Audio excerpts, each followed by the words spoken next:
来看今仔金华城案搁再开庭，昨生日的民众党前主席郭文德今仔出庭哦。早起郭文德雄正上去干叫检察官，搁摕有底水的杯仔牵检察官哦。伊讲伊敢是迄种会食钱的人咧，规个人情绪失控。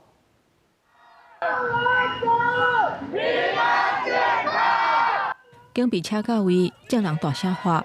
伫支持的队伍内底，嘛有郭文德因牵手单背旗，做伙甲摇手。了后，点点切目屎。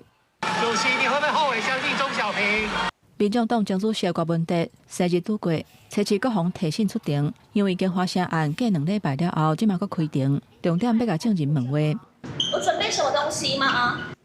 这个要去法院作证的是前台北市副秘书长李德全。伫开庭互问话的时阵，伊讲金华城的所有权人照都市计划法提申请，无任何的问题。不过以伊的观点，专案改行托管条例。搁较会当达到一致性，所以要甲公文摕回去，留2条提醒。